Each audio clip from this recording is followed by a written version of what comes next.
Welcome to Witch Talks, a series for spiritual seekers, witches, and enlightened souls. I'm Hannah the Suburban Witch, an intuitive tarot reader, astrologer, and eclectic witch, and I hope you're ready to get up close and personal with your favourite witches. Before we start today's episode, I want to share a lovely review of the podcast with you all. This one is titled Accessible and Magical, and it comes in by Witch for Hire on Apple Podcasts. They say, Hannah is very accessible and familiar. She reminds us that magic is every day and for everyone. Each episode is unique and interesting. While not every guest might be for you and your path, each one is worth a listen. If, like me, you've found accessing your magic difficult in this crazy timeline we're in, Hannah's podcast is a refreshing, easy reminder that it's still there for us. I've found myself nodding along with many an episode, remembering things I've forgotten. It's actually inspiring. Give it a listen and find everyday magic again. Thank you so much, Witch for Hire. It is so lovely to read your reviews, and I'm so grateful that you put this one on Apple Podcasts because it really, really does help. It keeps us in the chart and lets other people know that my podcast is worth listening to. In this episode, we are doing another solo Witch Talks where I chat all things witchy, but just by myself. Now today, I really want to touch on some signs that your child may have been reincarnated. I think this is a fascinating topic and one I could talk about all day. And because of that, I thought, why not talk about it on my podcast? Now, right now, most of us are still navigating all of the COVID-19 changes, which probably has you spending a lot more time with your kids and perhaps working from home and even homeschooling. All this extra time together may bring out some strange happenings that have you questioning everything you know or understand about your child. And kids say the darndest things, but sometimes they come out with something that really throws us for a loop. What I'm talking about here is when your 3-year-old child says something like, "My name is Tommy and I work underground and my face gets all dirty," before running off to keep playing with their crayons. It can be difficult to distinguish between play and potential past life memories, and of course, your own beliefs will determine how you handle this situation as well. This episode today is designed to give you a hand in figuring out your child, knowing when to believe them and when to call in an expert, as well as detailing some of the other symptoms of past lives popping up in our children. So I'm crafting this episode today as a guide for parents, but it can be used by teachers, aunts, siblings, cousins, grandparents alike, as most past life memories appear during the ages of 2 to 5 and sometimes extend to the age of 8. And all of these other people in their lives can be witness to some of these things that occur. So it's not just for parents, but I guess that's the primary audience of people spending the most amount of time with the children. So let's just roll it back and talk about reincarnation itself. Reincarnation is the belief that our soul lives on past physical death and may even return to the earth in a new body. There are numerous religions that ascribe to this belief, and the spiritual or New Age community is definitely on board with this idea. What makes it important is the hope that it provides, the understanding of ourselves on a deeper level, and spiritual aspect that our physical lives have greater meaning and are a way for us to work through spiritual lessons to grow and progress. Personally, it is a welcome relief from the fire and brimstone teachings of Christianity that offer us the potential for an eternity of pain if you don't do everything perfectly. As I discussed with Rosie Quartz in earlier episodes when we were deconstructing Christianity, that hell and heaven idea is more likely a trauma response, which people ascribe to. Now, understanding that your child has been reincarnated can provide a deeper connection between you and your child, giving them a safe space and an outlet for discussing memories, ideas, or fears which otherwise may have them ridiculed or shut down. So let's jump into some of the telltale signs that your child is remembering a past life. Before we do though, remember, we've all had past lives. Not all of us remember it, and most likely the ones that do are ones that have had a very quick sudden or early death that transports them boom into a kid's body, and they seem to retain those memories a little bit clearer than those that have lived a very long life. Not always. So one of the first signs to look out for is nightmares. Recurring nightmares or dreams with scary or traumatic themes can be one way a child remembers and expresses their past life memories, unless they have some traumatic stuff happening in their normal waking life. There was actually a very famous case of a child named James Leninger who began experiencing dreams and nightmares about an aeroplane crash and stating, "The plane's on fire, the plane's on fire." He was also able to recount details of his dream that the plane was a Corsair and he had flown off a boat. This all happened when James was around the age of 2 years old. I will put a link in the description box if you want to read more of that fascinating story, because it is a whirlwind. Another thing to look out for is sounds, words, and names.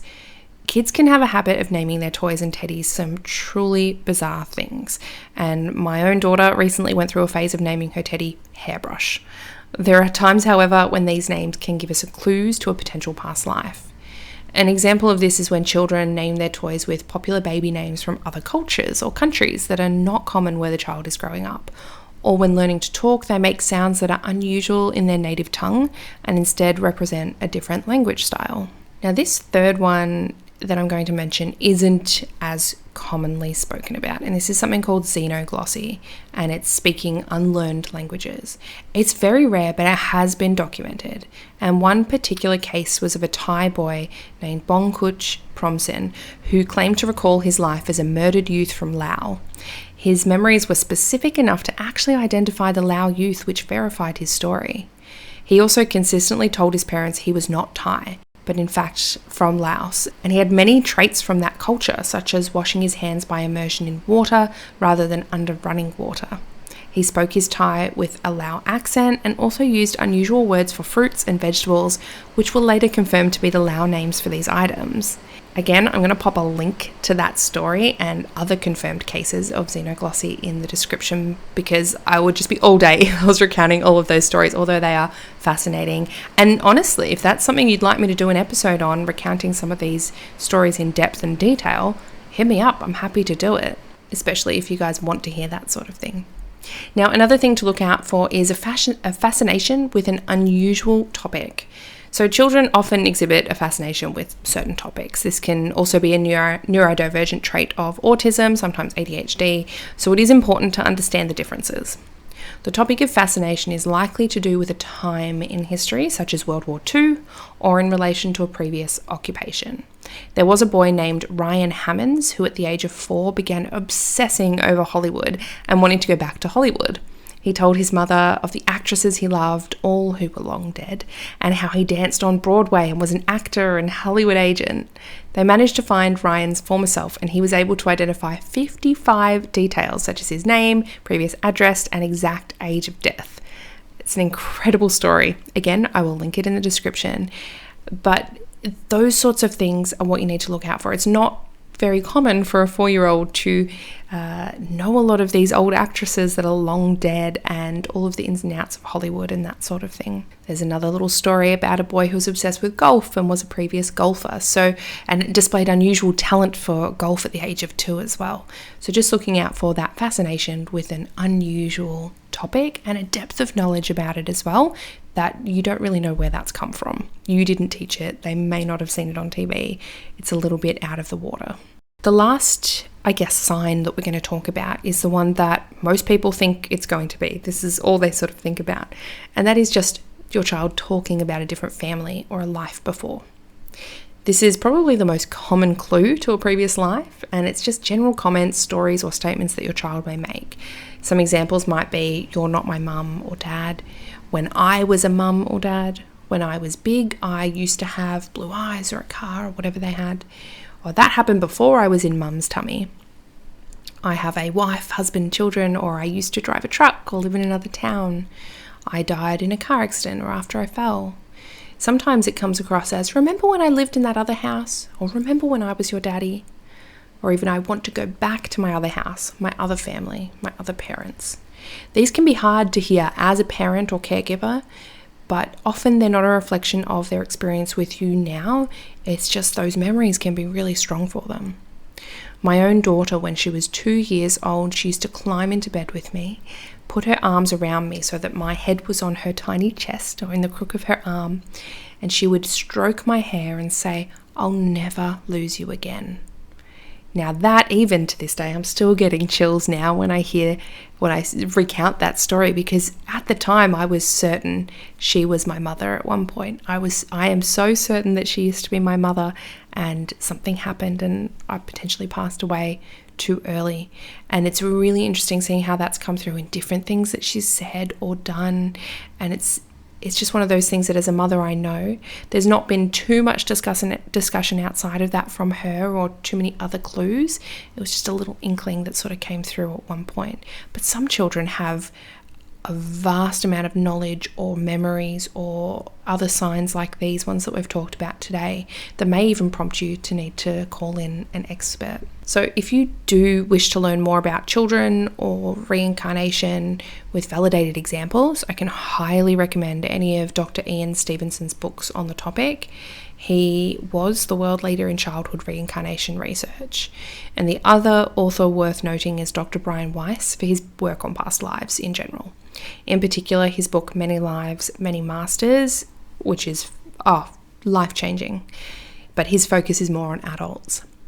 Now, if you do suspect your child may have been reincarnated, there are scientists and researchers who do want to hear about it. Again, I'll pop a link in the description box if you need to go and find out more about that. And lastly, some interesting items that are noticed by the key reincarnation expert, Dr. Ian Stevenson, was that he suspected strong emotions are what tied a child's memories to their past life, often shown to be the case when the cause of death was traumatic or violent in some way. And he also noted that there were usually a couple of years in between these lives. It wasn't an instant transfer from one body to another. If you want more past life or reincarnation content, make sure to check out my YouTube videos on the subject. I hope this has brought you some interesting ideas to think on. And if you have any questions, hit me up on the Instagram page, which is @WitchTalksPodcast. And if you can leave a rating or review over on Apple, that would mean the world to me, and it really, really helps. To support this podcast, you can sign up as a Patreon member. There are loads of incredible benefits that you get for doing so, from simply financially supporting to receiving new and full moon rituals and access to my private Facebook group, to monthly live readings, which is super fun, by the way. It feels like a little slumber party. We all get to know each other. We are all close friends. It's great. All the way up to my private mentoring tier. Now, there's only 2 spots available for that. Currently someone has taken one, so there's only one available at the moment of recording, but of course that is subject to change month by month. So that is a one-on-one mentoring with me where you get a lot of benefits. Now, the other cool thing with the top 2 tiers is you actually get uncut episodes of the podcast. So you get to listen to everything beforehand with my guests and afterwards as well, and see all of the bloopers and audio mishaps that happen. So that can be really, really fun as well. So definitely, if you're into that sort of stuff, jump on over and sign up on Patreon, which is patreon.com/suburban witchery. And I can't wait to get to know you better over there. I hope you have a lovely day wherever you are today, and thanks for listening.